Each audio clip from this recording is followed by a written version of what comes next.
December 19th, 1777.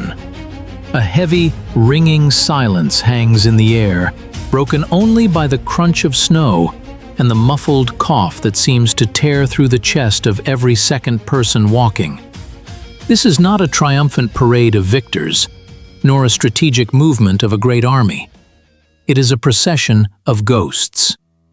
Along the road leading to a hilly plateau 20 miles from Philadelphia, strange, frightening marks are left on the white snow. These are not hoof prints, nor boot prints. These are red stains. Many soldiers walk barefoot, their feet wrapped in rags, pieces of blankets, or their own tattered clothing. The icy crust cuts into their skin, turning every step into torture. But they continue to walk. George Washington, tall and impassive in the saddle, looks at these bloody tracks, and his face remains stone, though inside, a world must be crumbling. He leads 12,000 men to a place that will become either their grave or the forge of a new nation.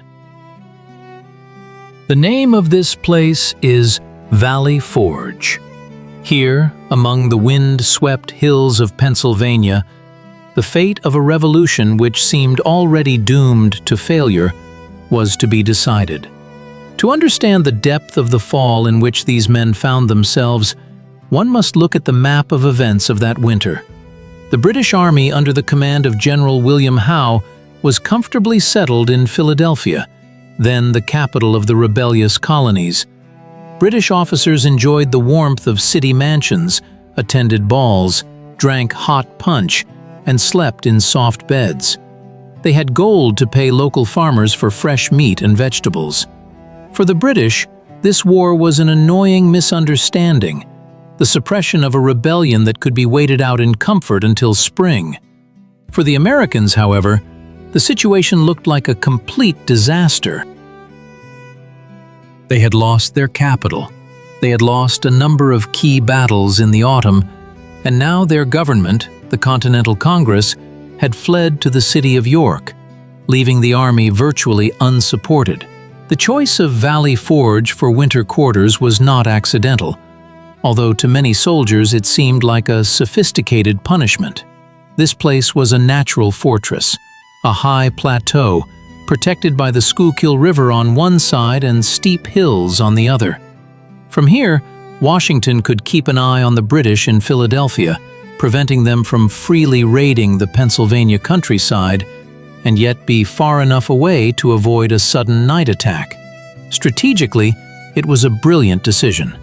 Logistically and humanely, it became the beginning of one of the most terrible trials in history. When the army arrived at the site, there was nothing but forest and frozen ground. No barracks, no warehouses, no shelters. The soldiers, exhausted by long marches and malnutrition, had to build their own city in the middle of winter. The first enemy the Continental Army encountered was not the British bayonet, but nature itself and a complete collapse of supply. The quartermaster system was ruined. Thomas Mifflin, the quartermaster general, neglected his duties, and supply chains broke down. Starvation began in the camp, a level of hunger difficult for modern man to imagine. Flour and meat supplies dwindled at an alarming rate. On some days, soldiers received no food at all. The main dish, which became a symbol of that winter, was the so-called fire cakes, a mixture of flour and water baked on hot stones or directly in the ashes of a campfire. This tasteless, rock-hard mass was the only thing keeping thousands of people from starving to death. Meat became a rarity, a legendary item, and when a little salted meat was obtained, it often turned out to be spoiled. Along with hunger came the cold. The construction of huts progressed slowly. Washington ordered the erection of standard 14 by 16-foot log cabins, each intended to house 12 soldiers. But the men had no tools. Axes were catastrophically scarce, saws even more so. Soldiers felled trees, hewed logs, and built walls, filling the gaps with clay if they could find any. But even the built huts often became traps. They had no windows, and the chimneys, made of branches and clay, worked poorly. The rooms filled with acrid smoke that made eyes water and lungs burn, but going outside into the frost was even worse. Many did not even have blankets. Soldiers slept huddled together, trying to retain even a drop of warmth, on the bare ground, or at best, on a pile of rotten straw. The lack of clothing became a byword. Uniform supplies ceased. Uniforms turned into rags, trousers frayed to holes. Many stood guard wrapped in old horse blankets or regular blankets, looking more like vagrants than a regular army. Officers reported with horror that entire regiments could not form up because the men literally had nothing to wear to cover their nakedness. It was in these conditions that Washington wrote his famous words to Congress that without immediate help, the army would either have to disband or simply cease to exist from starvation. This was not an exaggeration. It was a dry statement of fact. But Congress, torn by internal disputes and financial crisis, was deaf to the pleas from Valley Forge. Politicians believed that the generals were exaggerating, demanding too much. Against the backdrop of physical hardships, an even more terrible tragedy unfolded: epidemics. Overcrowding, unsanitary conditions, and exhaustion created an ideal environment for diseases. Typhus, dysentery, and pneumonia mowed down the ranks of the defenders of independence more effectively than any British grape shot. Hospitals were instantly overflowing. These were places of sorrow, from which few returned. The smell of decomposition and disease hung over the camp like a heavy cloud. But the most terrifying enemy remained: smallpox. This disease knew no mercy and no boundaries. Washington, understanding that a smallpox epidemic could destroy the army faster than hunger, decided on an unprecedented step. He ordered mass inoculation, a primitive form of vaccination. At that time, it was a risky procedure. A healthy person was deliberately infected with the virus through an incision on the skin, taken from a patient with a mild form of the disease. The patient endured the illness, but survived and gained immunity. This was an extremely dangerous decision, as a significant part of the army would be out of action for several weeks, suffering from fever. If the British had attacked at that moment, defeat would have been inevitable. But Washington took this risk, showing foresight that saved thousands of lives in the long run. This was the first state program of mass army immunization in history, conducted in combat conditions and complete isolation. However, the external visible layer of suffering, cold, hunger, and disease, was only part of the picture. A crisis was brewing within the command staff, threatening to destroy the very structure of resistance. Washington was under enormous pressure. His authority, which seemed unshakable at the beginning of the war, wavered after the loss of Philadelphia. Behind the scenes in Congress and among some generals, a conspiracy was brewing known as the Conway Cabal. A group of officers and politicians, dissatisfied with the commander-in-chief's strategy, exchanged correspondence with the goal of removing Washington and replacing him with General Horatio Gates, who had recently won a victory at Saratoga. For Washington, this was a moment of profound personal loneliness. He saw his soldiers suffering. He felt his responsibility for every lost life, and yet he knew that intrigues were being spun behind his back. Those who were supposed to provide his army with resources spent their time criticizing his methods. But it was here that the man's steel character was revealed. Instead of engaging in a public altercation or resigning, which would have been the easiest way out, he stayed with his people. He gave up comfort. He lived in a field tent, until his soldiers moved into huts, and only then did he occupy Isaac Potts's modest stone house, turning it into his headquarters. His presence among the dying and starving soldiers became the core around which morale was maintained. People saw their general had not abandoned them. He was sharing this bitter cup with them. At a deeper ideological level, Valley Forge saw a clash of two philosophies. On one side was the idea of a people's militia, free citizens who take up arms only in times of danger and return to the plow as soon as the threat has passed.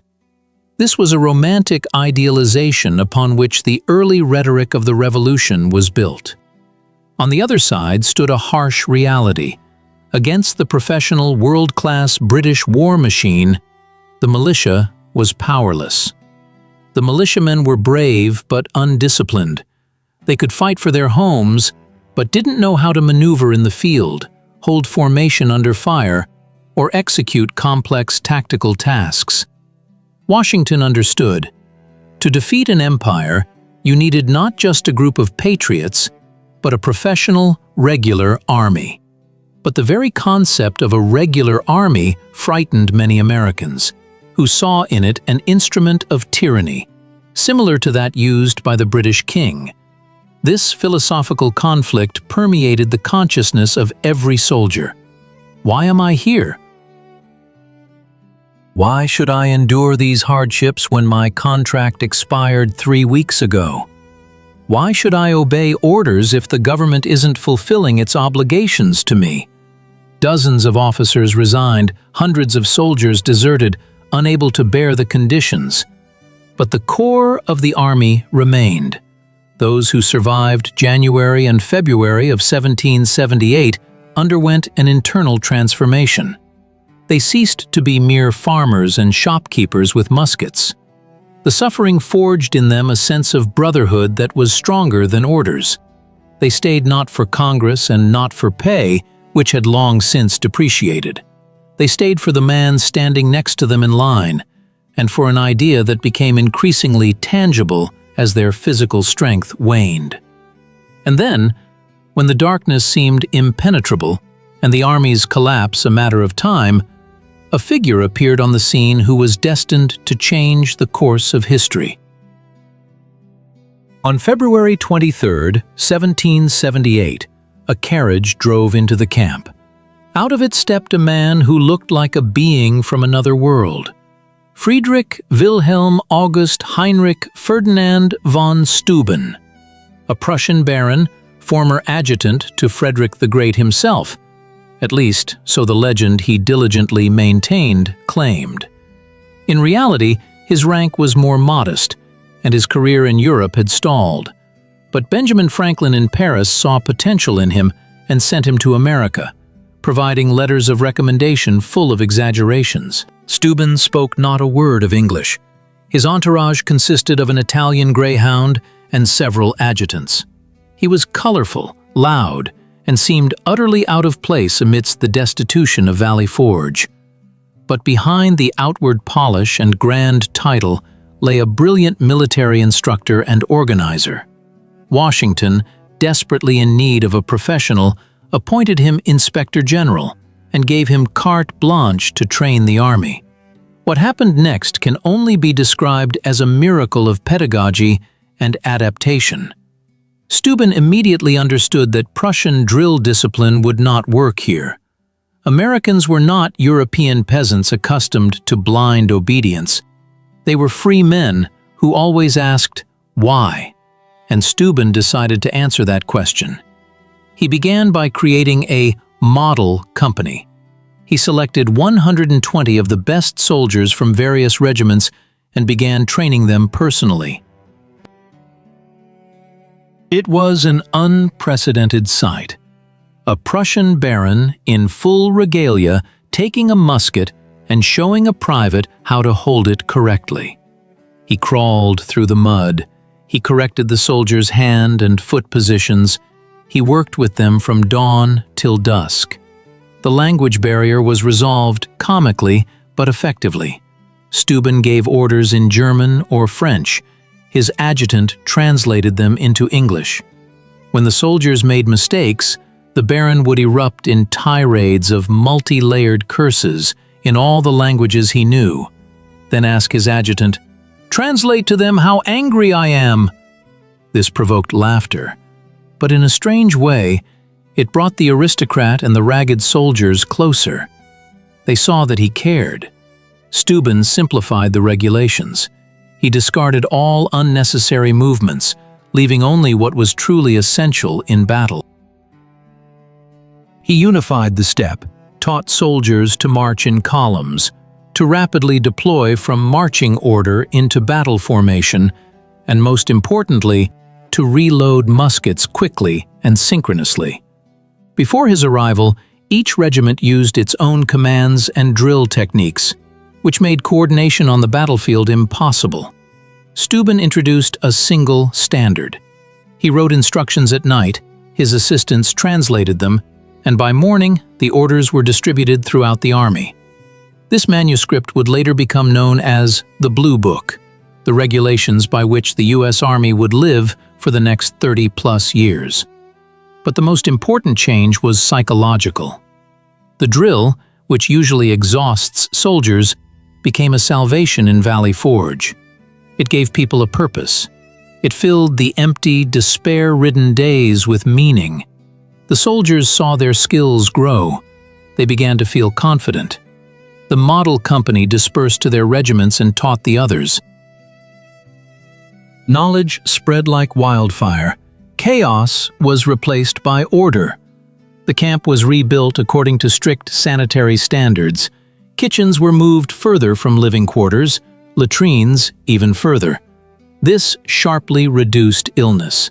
The army began to recover not only physically, but also morally. Steuben instilled pride in them.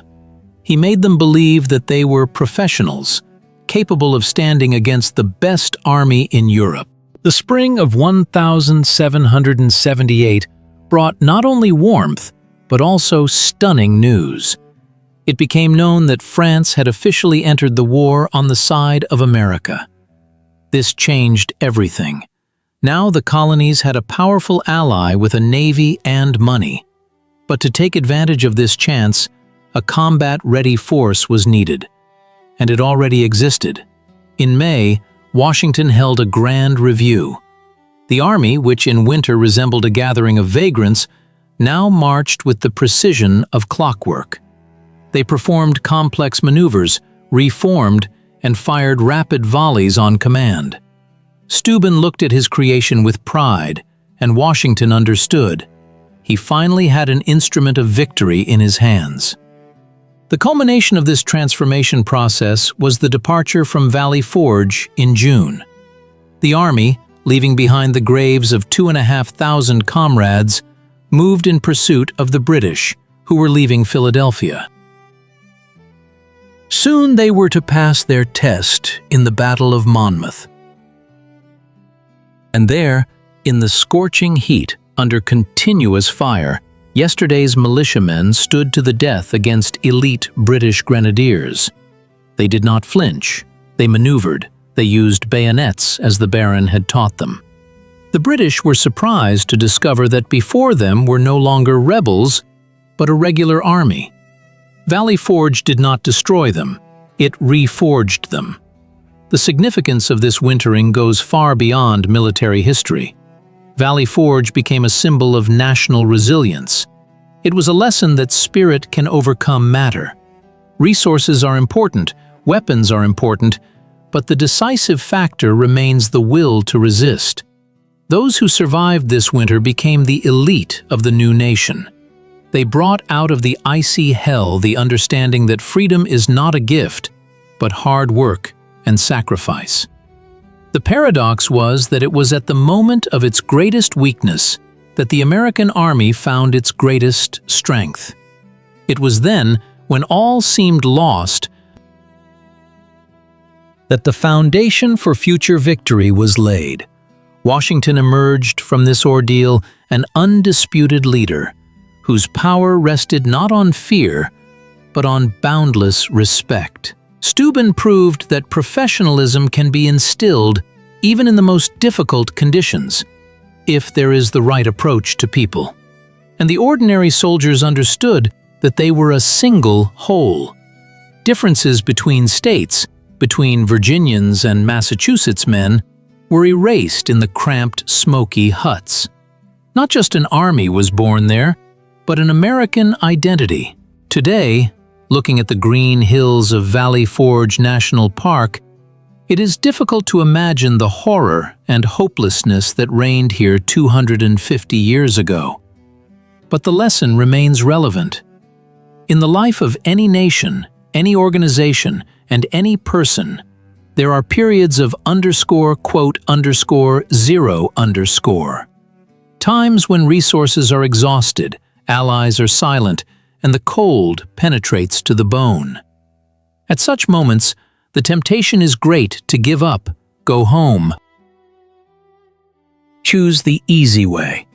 But the history of Valley Forge teaches us that it is in the darkest hours, through discipline, training, and faith in one's ideals, that victory is forged. Steel is tempered in fire and cold. Returning to the image of bloody footprints in the snow with which we began, we now see not just suffering, but a path. These footprints did not lead to a dead end. They led to Yorktown, to final victory, and to independence. The snow melted, the blood was washed away by spring rains, but the imprint of the spirit born that winter remained in the foundation of the state forever. What began as a march of ghosts ended as a march of triumphant victors, who proved to the whole world that an army of free people, united by a purpose, is invincible, even if they have no shoes.